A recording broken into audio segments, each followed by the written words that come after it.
Bismillahirrahmanirrahim. Assalamualaikum warahmatullahi wabarakatuh.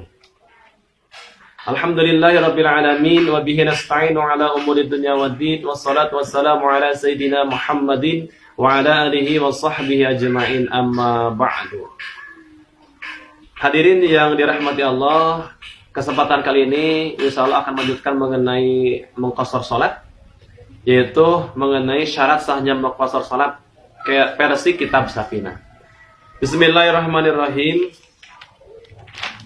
Faslun. Syurutu qasri sholati sab'atun. Syarat sahnya mengqashar salat itu ada 7.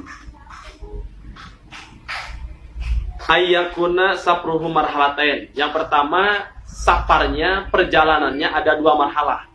2 marhalah itu kemarin pernah dikatakan bahwa ada yang menyatakan 80 km, 88 km, 94,5 km atau 96 km. Nah, jadi 2 marhalah. Kalau misalkan perjalanan kurang dari 2 marhalah, maka tidak boleh salatnya diqashar. 1. Yang kedua, wa ayyakuna mubahan. Perjalanannya itu perjalanan yang dimubahkan, yang dibolehkan. Isinya mubah di sini adalah perjalanan yang wajib. Seperti mana? Seperti perjalanan ibadah haji, boleh mengqashar salat. Yang kedua, perjalanan yang sunat, seperti mana? Ziarah kubur, menziarahi makom Kangjeng Rasul, itu hukumnya sunat. Atau kita bersilaturahim kepada saudara, itu hukumnya sunat. Boleh salatnya diqashar.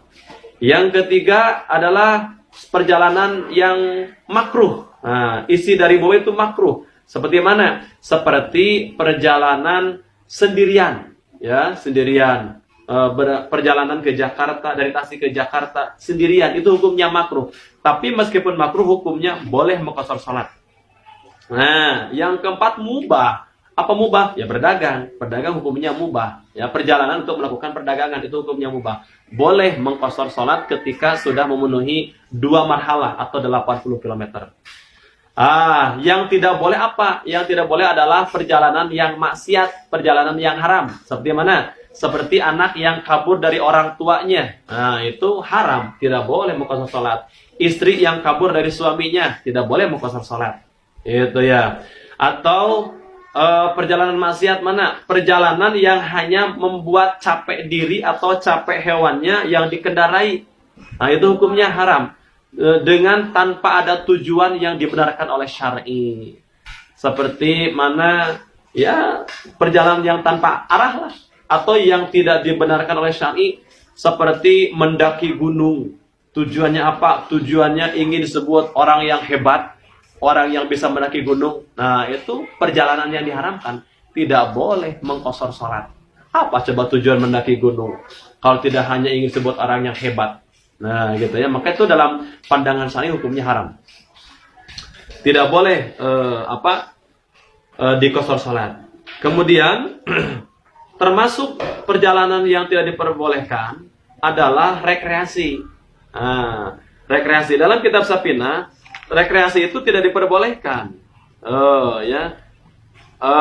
Wa kadza as-safru li mujarradi ru'yatil bilad. Dan begitu juga perjalanan ketika hanya sebatas melihat keindahan negara, hanya sebatas melihat pemandangan. Kenapa tidak diperbolehkan? Li'annaha laysat bidordin sohin. Karena hanya sebatas melihat keindahan pemandangan itu bukan tujuan yang dibenarkan.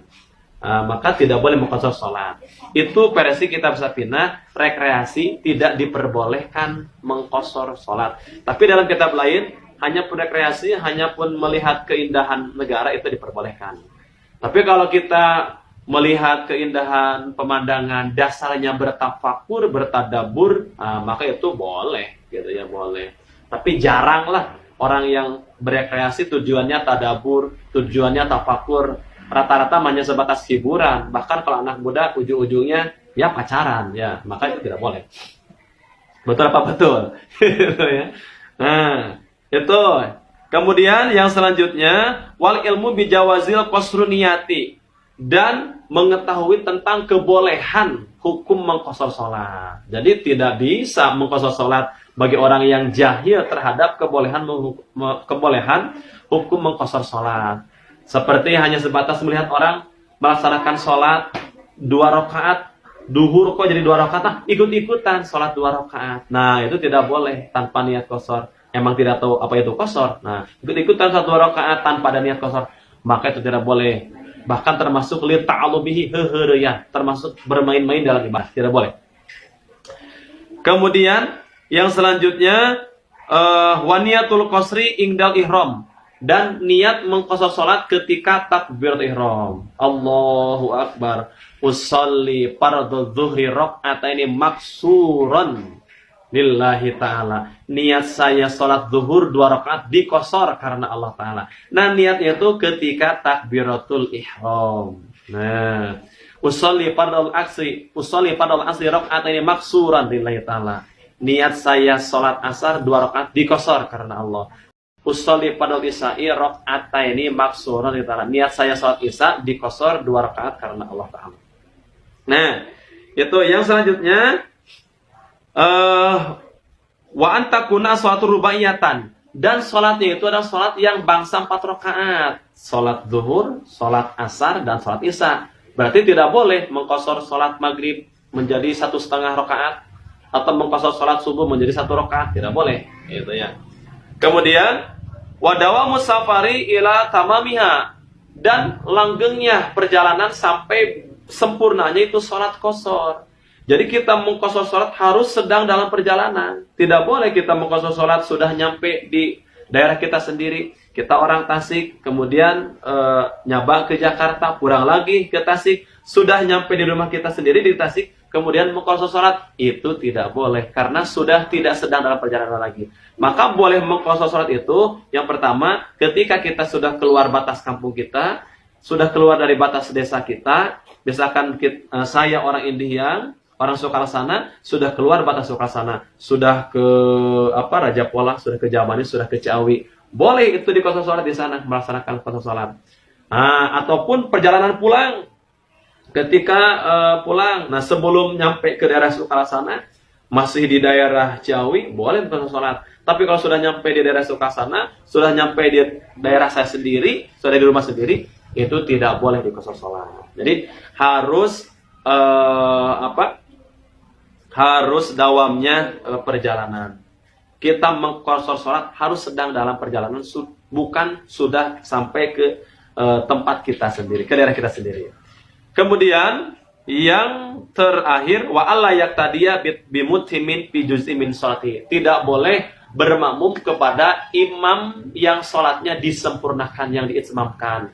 Imam sholat zuhur 4 rakaat, kita sholat zuhur dikosor 2 rakaat, itu tidak boleh, gitu ya. Misalkan saya orang Tasik perjalanan ke Jakarta, kemudian di Masjid Ciawi saya mengqasar sholat, bermakmum ke imam yang imamnya sholatnya diitmam, disempurnakan, sholat zuhur 4 rakaat, saya makmum dikosor 2 rakaat, imam 4 rakaat, itu tidak boleh. Bagaimana tuh? Ya udah, kalau seperti itu, maksudnya kita sholatnya munfarid aja, sholat qasar, imam sholat diitmam, disempurnakan. Atau kalau kita rombongan, maka udah rombongan, kita berjamaah sholat dikosor semuanya, makmumnya dikosor, imamnya pun dikosor, itu baru boleh. Jadi tidak boleh bermakmum ke imam yang sholatnya diitmam, disempurnakan 4 rakaat. Jadi harusnya kalau mau berjamaah, imamnya dikosor, makmumnya pun dikosor. Nah, itu sekian. Semoga besar manfaatnya. Wassalamualaikum warahmatullahi wabarakatuh.